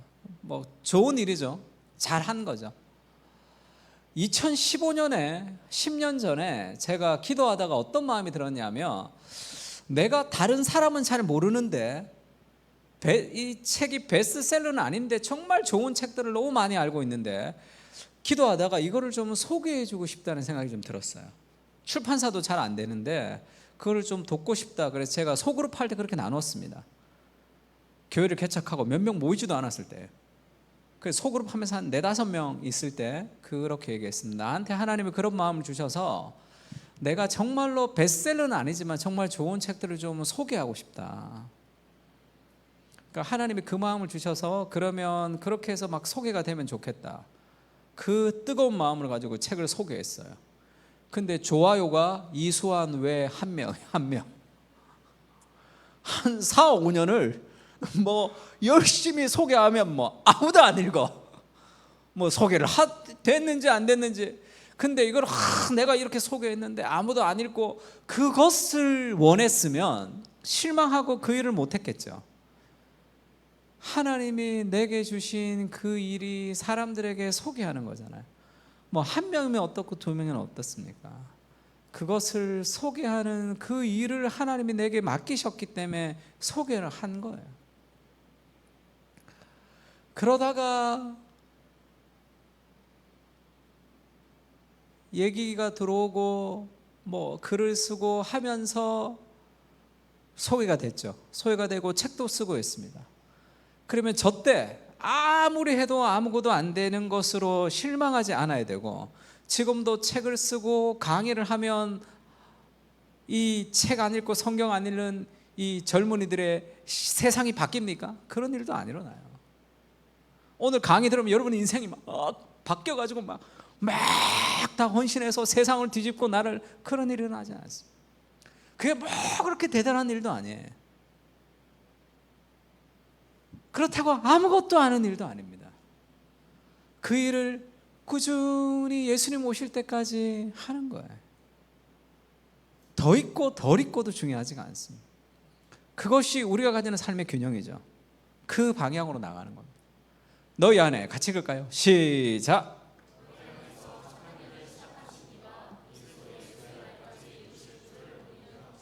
그거를 확신해야 되죠. 너희 안에 착한 일을 시작하시니가 그리스도 예수의 날까지 이루실 줄을 우리는 확신하노라. 그 삶의 확신이 좀 필요합니다. 아무도 인정하지 않아도 우리의 일은 세상을 섬기는 이웃 사랑의 행위예요. 세상과 하나님을 섬기는 행위입니다. 그래서 열심히 공부하는 거예요. 나를 위해서, 내 성공을 위해서 공부하면 제대로 공부도 잘 안 돼요. 일은 하나님과 세상을 섬기는 이웃사랑 행위죠. 실력을 갈고 닦아서 해당 분야의 1인자가 되고자 하는 동기를 지속적으로 불어넣어 주는 것은 자신의 성공을 위한 삶이 아니라 하나님과 세상을 섬기는 삶이다. 내가 정말 실력이 탁월해져서 점점 더 탁월해지는 실력을 가지는 것도 나를 위해서 일할 때가 아니라 이웃을 섬기면서 일할 때 더 탁월해진다는 거예요. 왜 그렇습니까? 자신의 입속을 채우고 내가 높아지는 데 초점을 맞추면 어쩔 수 없이 일은 뒷전이고 자기를 앞세웁니다. 내 성공을 위해서 일하면 나를 앞세우게 되어 있어요. 그러면 왕성한 의욕은 과욕이 되고 강력한 추진력은 탈진으로 이어지고 자족하는 마음은 자기 혐오로 바뀝니다. 내 성공을 위해서 일하면 뜻대로 되지 않을 때 늘 무너지고 좌절해진단 말이에요. 그러니까 더 추진할 수 있는 힘이 잘 없어요. 그러나 일의 목적을 자신을 넘어선 무언가를 섬기고 높이는 데 둔다면 자기의 달란트와 포부, 직업적인 열정을 효율적으로 사용할 더 확고한 이유가 생기기 마련이며 세상적인 기준에서도 장기적인 성공을 거둘 수도 있습니다. 이웃과 세상을 섬기기 위해서 이루어지지 못한 하나님 나라의 가슴의 아픔을 통해서 기도하면서 인생을 준비하면 하나님, 내가 부족하지만 나를 통해서 그 일들을 이루어 주십시오라고 기도하고 준비하며 공부하면 더 열심히 공부할 수 있고 지치지 않습니다. 더 많은 것을 이룰 수 있어요.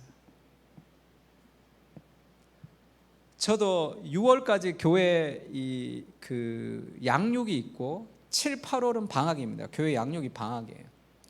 방학 때는 거의 제가 7, 8월은 거의 다 수련회예요. 청년부 수련회 아니면 제가 7월 첫째 주부터 지금 수련회 시작했죠. 한성교회도 3번 설교 주일까지 했습니다. 월요일 날 체험학교 목사님들 강의하는 걸 수요일까지 하고, 그 다음에 수요일부터 금요일까지 여기 수련회하죠. 토요일 날 부산 온누리교회 청년부 수련회하러, 그 다음 또 광주에 수련회가 있어요. 쭉 수련회가 있단 말이에요. 시간이 나면 오늘 무슨 영화 보고 재미있게 놀까 이런 생각 별로 잘 안 듭니다. 내가 잘 준비되면 준비될수록 더 많은 사람들에게 유익을 줄 수 있겠죠. 나를 위해서 살아간다 그러면 좀 피곤하니까 오늘 영화도 좀 보고 좀 쉬고 뭐 하고 그러겠죠. 그러니까 나를 위해서 공부하는 게 아닌 것이 더 많은 것을 성취할 수 있어요. 더 많은 것을 더 열심히 사역할 수도 있습니다.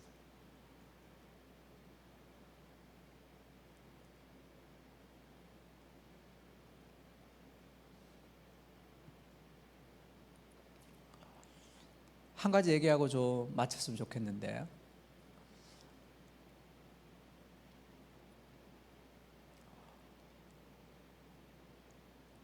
이분 뉴스데스크 하시는 분 알아요? 이분 뉴스데스크 앵커 했던 여자분인데, 이 아나운서가 매일 큐티하는 거 보세요. 메시지 성경 갖고 큐티하는데 너덜너덜해지더라고. 매일 큐티하고 감사 노트 쓰고 그렇게 하는데, 그렇게 열심히 신앙생활하는 분입니다. 그러니까 뉴스 앵커를 맡았으니까, 우리나라 백지연이라고 아주 유명한 앵커가 있었어요. 그 사람 다음으로 최장기 여성 앵커로 있었습니다. 근데 저분이 어떻게 일을 시작했냐 그러면 스포츠 리포터로 시작했어요. 그래서 그냥 왔다 갔다 하면서 스포츠 하는 사람들 인터뷰하는 그런 리포트 기자로 시작했습니다. 근데 우리나라에서 제일 아나운서들이 꿈이라는 뉴스 앵커를 그렇게 오래, 결혼하기 전까지 했죠. 얼마 전까지 했습니다. 또 이번에 선거할 때는 또 나오더라고요. 선거를 저분이 벌써 한 6년인가 해서 선거할 때는 저 사람 나와서 저분이 합니다.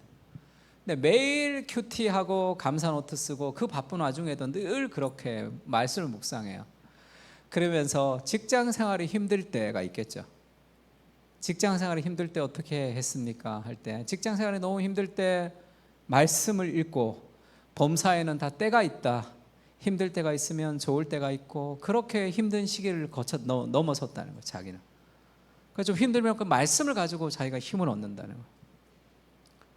매일 반복되는 루틴이 지루하지 않나? 매일 새벽에 일어나서 매일 반복하니까 그 지루하지 않습니까? 누가 이렇게 물었어요. 근데 사람들이 사는 날 동안에 기뻐하며 선을 행하는 것보다 나은 것이 없는 줄 내가 알았고 사람마다 먹고 마시며 수고함으로 낙을 누리는 것이 하나님의 선물인 줄을 또한 알았도다. 하루에 자다가 눈을 뜨면 하나님이 생명을 주신 거죠. 하나님이 내 생명을 거둬가시면 죽는 거죠. 너희는 내일 일을 알지 못하는도다. 너희는 잠시 왔다 사라지는 안개니라. 그러니까 매일매일 하나님이 내게 생명을 불어넣어 주시고 하나님이 매일매일 새로운 생명을 주셨다 생각하고 살아간다. 하루하루를. 그리고 제일 인생이 힘들었을 때는 열심히 방송하는데 이분이 보면 말을 막 그렇게 잘하는 것도 아니고 얼굴이 막 그렇게 예쁜 것도 아니고 어중간해요. 그래서 PD가 그렇게 얘기했대. 너는 말은 잘하는데 방송하기에는 2% 부족해 이렇게 얘기했대요. 그때는 앵커 할 때도 아니었어요. 방송하는데 그 PD가 너는 2% 부족해. 그러니까 자기가 봐도 자기 2% 부족하잖아. 뭐 자기가 뭐 특출나게 막 예쁜 것도 아니고 뭐 학벌이 좋은 것도 아니고 말을 뭐 잘하는 것도 아니고 그냥 스포츠 앵커 막 하고 있는데 그것도 잘 못하고 있는데 2% 부족해 하니까 무너지죠. 그 다음날 큐티를 했다 합니다. 읽어볼까요? 지극히 시작.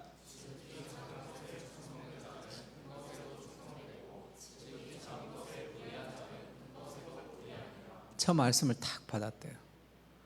그래 2% 부족하다는 그 자기가 자기를 판단하지 않고 하나님의 말씀으로 자기 자아에게 말을 건 거죠. 그래 나는 부족하다. 그러면 내가 할 일이 뭐냐 하면 매일매일 주어지는 작은 일에 최선을 다하는 거다. 하나님이 주신 일에 최선을 다하는 거다. 그래서 당장 오늘 해야 할 일, 그 리포트로 해야 되는 거니까 또 메이저리그 가서 사람들 인터뷰해야 되니까 영어 공부하고 또 그 리포트 하는 거 충실하게 했다는 거예요. 그렇게 하루하루를 살다가 메인 앵커까지 됐죠.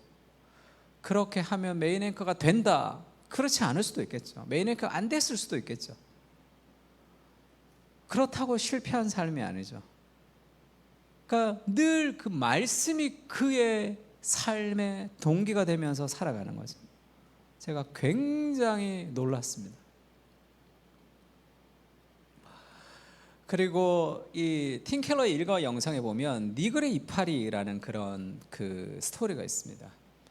니글이라는 사람이 꿈이 컸어요. 그래서 이 캔버스를 이만한 걸 사고 사다리를 사고 붓을 샀습니다. 이파리로 시작해서 나무를 그리고 나무로 시작해서 마을을 그리고 싶었어요. 근데 뭐 일이 너무 많아. 누구 도와주고 뭐 하고 하다가 이파리 하나 그리고 죽어요. 우리나라는 저승사자가 온다 그러는데 천사가 자기를 데리러 왔습니다. 그러니까 나 이파리 하나밖에 못 그렸는데 그러고 천국에 가요. 천국에 가는 기차를 타고 이 소설입니다. 니글 이파리라는 돌킨 그 반지의 제왕을 썼던 사람이 쓴 소설이에요. 이 기차를 타고 천국에 쭉 가는데 봤더니 자기가 이파리 하나를 그렸는 그 상상했던 그 마을이 천국에 그대로 있는 거예요. 이게 여기 있네? 라고 갔더니 거기 니글의 마을이라고 편말이 붙어져 있는 거예요. 그러니까 It's gift, 선물이다 막 그렇게 외친다고. 그러면서 그 이야기를 통해서 이 돌킨이 우리에게 전해주는 게 뭡니까? 우리가 어떤 세상을 변화시키기 위한 비전을 가지고 일하지만 세상은 변하지 않고 이파리 하나 그리는 것으로 끝날 수도 있죠. 그러나 방향이 맞다면 천국에 가면 내가 그것을 다 이룬 것처럼 예수님이 우리를 인정해 주신다는 거예요. 제가 열심히 목회합니다.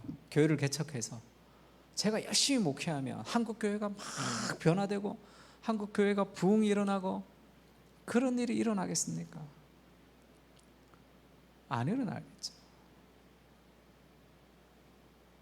그러나 정말 최선을 다해서 한 영혼 한 영혼을 목회하면 내가 모든 것을 다 변화시킨 것처럼 예수님이 다시 오실 때 그 모든 것을 다 이루어 주시고 그것을 인정해 주시는 거죠. 그래서 우리의 일은 이를 통해서 완벽한 자아를 실현하는 건 아닙니다. 일은 하나님 나라를 위한 섬김의 도구 같은 거예요.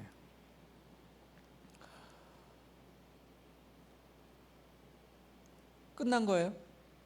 제가 두 번째 준 파일이 아닌 것 같은데 제가 이 얘기하고 좀 마쳤으면 좋겠는데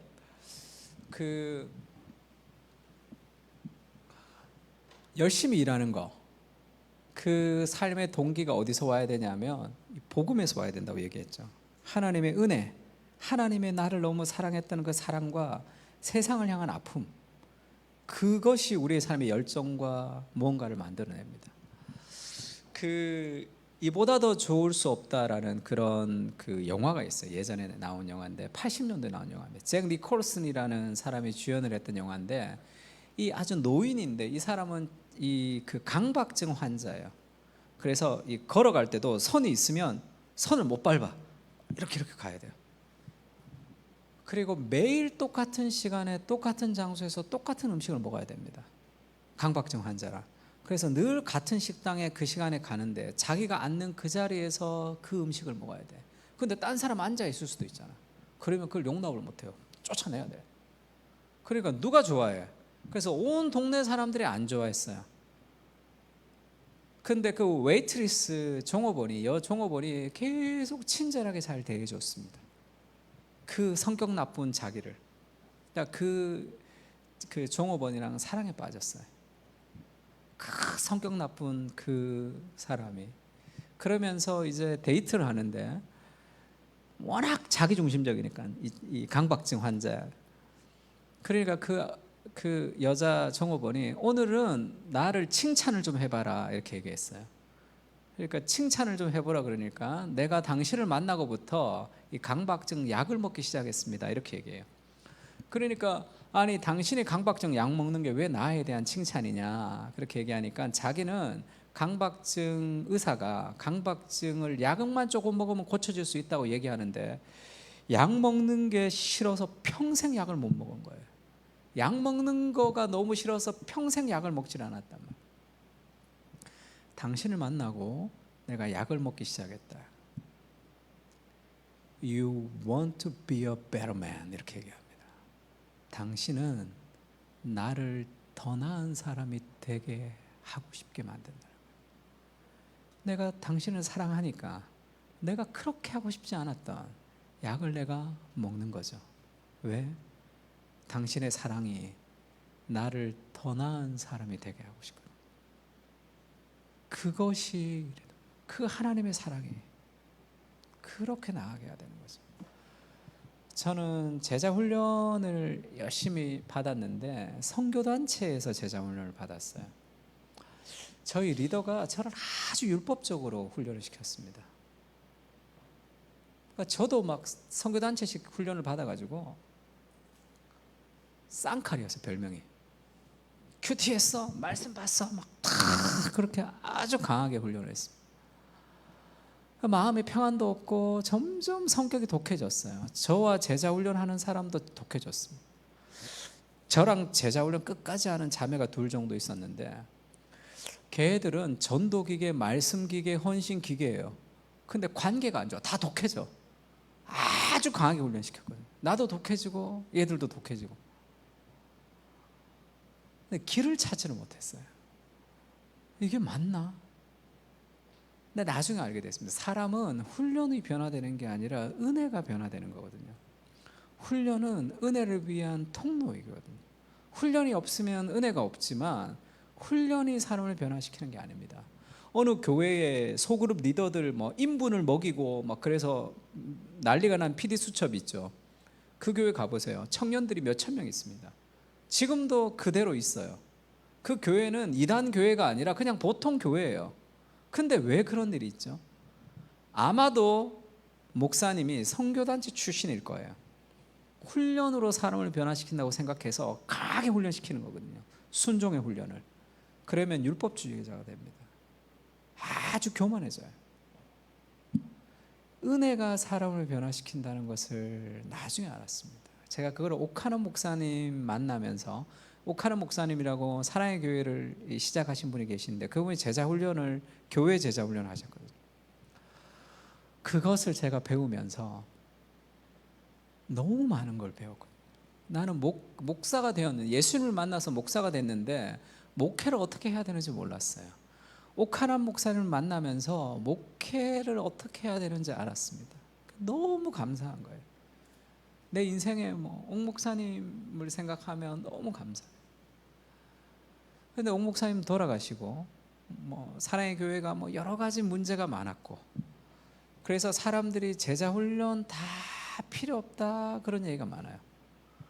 제자훈련 한 교회가 왜 저러냐부터 시작해서 막 그런 목회자들이 많아요. 목사님 살아계실 때는 아무 얘기 안 하다가 목사님 돌아가시니까 온갖 비판들이 많아요. 근데 그 비판들은 제가 보기에는 제자훈련에 대한 오해가 많은 거예요. 선교단체식 제자훈련에 대한 오해도 있고, 오카노 목사님의 제자훈련은 그게 아닌데 막 욕을 먹으니까 너무 마음이 아픈 거예요. 우리 아버지 욕 먹는 것 같이. 그러니까 늘 내가 좀 잘해서 옥 목사님 명예를 좀 찾아드리고 싶다, 그런 생각이 많았어요.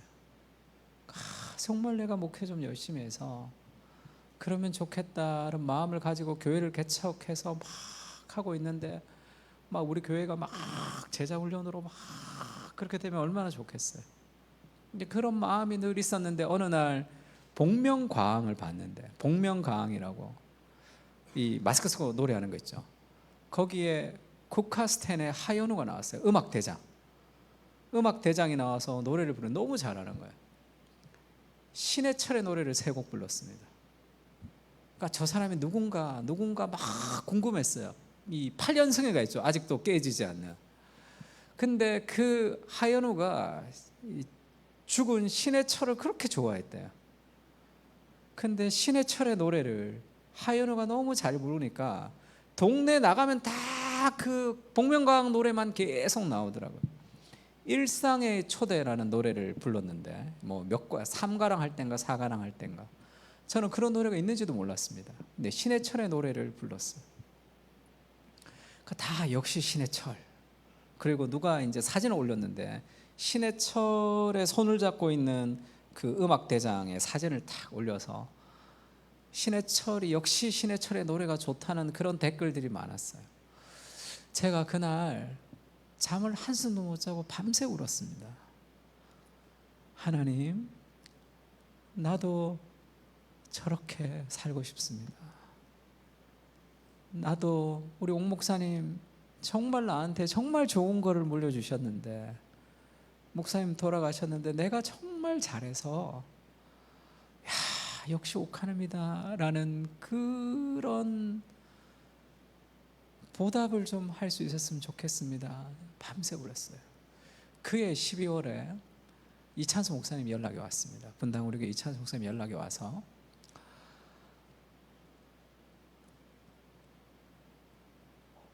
옥하늘 목사님의 제자 훈련을 21세기 젊은이들에게 맞게끔 교재를 업그레이드하고 싶다, 이렇게 얘기하더라고요. 우리 고 목사가 좀 해주시면 좋겠다, 이렇게 얘기하셨어요. 그래도 목사님이 나를 원한다고 내가 그냥 하면 안 되죠. 나도 목사님이 누군지를 좀 알아야 되잖아요. 그래서 저는 목사님 별로 안 좋아합니다. 그런데 어떻게 할 수 있습니까? 나 왜 안 좋아합니까? 이렇게 얘기하더라고요. 목사님 설교가 내가 별로 안 좋아하고 목사님 제자훈련 철학이 좀 없는 것 같습니다. 이제 그래서 내가 이렇게 딱 일하기가 좀 그렇다 그랬더니, 왜 설교를 왜 안 좋아하냐 그래서 주애가 별로 없는 것 같습니다. 성경 얘기가 잘 없는 것 같습니다. 나 원래 없다 그러더라고요. 야, 중고등부 애들 다 자는데 그 주애를 어떻게 하냐. 걔들 깨우려고 설교하다가 지금까지 했다는 거예요. 그래서 나 원래 설교, 내가 원래 그렇다. 나 원래 공부 안 하고 원래 애들 깨우다가 설교하다 이렇게 돼서 왜 내 설교 많이 듣는지 모르겠다. 나 원래 그런 거 없다, 이렇게 해가지고. 제자 훈련 철학이 없는 것 같습니다. 원래 없다는 거야. 나 중고등부 하다가 교회를 개척해서 부흥해서 제자 훈련 2년밖에 못했다는 거야. 그럼 철학이 있으면 내가 하지 너를 부르겠냐 그러더라. 야, 이분이 희한하게 목회 잘하시네. 완전 다 무장해제를 해버리시더라고요. 그래서 많은 걸 배웠습니다. 야, 저래서 참 소통을 잘 하시는구나. 기분 나쁠 수도 있겠죠. 전혀 기분 나쁘지도 않고 그냥 다 내가 막 공격한 걸 다 그냥 쓱 넘겨. 주의가 없어. 원래 없다는 거야. 나 원래 없다. 애들 깨우다가 지금 설교한 건데 제자 훈련 철학이 원래 없다는 거야. 없으니까 너 데리고 하지. 있으면 내가 하지. 그러죠. 근데 철학이 없는 내가, 옥하는 목사님 철학을 모르는데 네가 안 하면 내가 철학 모르는 사람 데리고 하면은 그걸 어떡할래? 또 그러시더라고. 협박인지 아닌지 막. 그래서 제가 이 교재 쓰는 일을 맡았습니다. 제가 일도 많고 목회도 해야 되는데 제자로는 교재까지 써야 되니까 거의 한 1년에 그 글을 쓸 때는 하루 2-3시간밖에 못 잤어요. 낮잠 좀 자고. 근데 힘들지만 힘들지 않았죠. 내가 옥 목사님한테 은혜를 갚는 것 같은 느낌이 들었습니다. 열심히 일하는 삶의 동기는 복음에서 오는 거예요. 은혜. 옥 목사님 저한테 뭐 밥 2번밖에 안 사주셨어요. 예수님은 우리를 위해서 자신의 목숨을 버리셨잖아요. 그 사랑을 좀 깊이 경험하면 갚아드리고 싶은 마음이 있습니다. 그러면 인생을 낭비하지 않아요. 그때 실력도 붙고 뭔가 막 더 많은 것을 이룰 거예요. 그래도 교만하지 않겠죠. 왜? 은혜거든요. 그것을 한 것은 내가 아니요 하나님의 은혜다. 그래서 여러분 젊으니까 좀 큰 비전을 가지고 기도하면 좋을 것 같습니다. 그러나 내가 세상을 변화시킨다도 아니죠. 나 같은 게 뭐해? 이것도 아닙니다. 하나님 나라가 저기 있다라는 확신을 가지고 오래 황폐된 곳들을 다시 세워가는 거죠.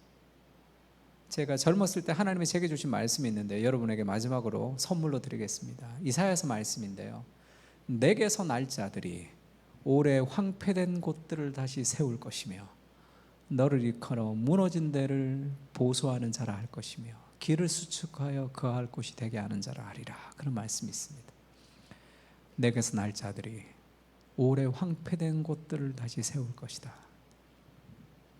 그 말씀을 여러분의 말씀으로 좀 받으세요. 여러분이 가는 곳마다 여러분이 만나는 사람들을 그렇게 생각했어요. 내게서 날 자들이 오래 황폐된 곳들을 다시 세울 사람들이다. 너는 역대에 파괴된 기초를 쌓을 것인데 무너진 데를 수보하고 길을 수축하여 거할 곳이 되게 하는 그런 사람이 되게 할 것이다.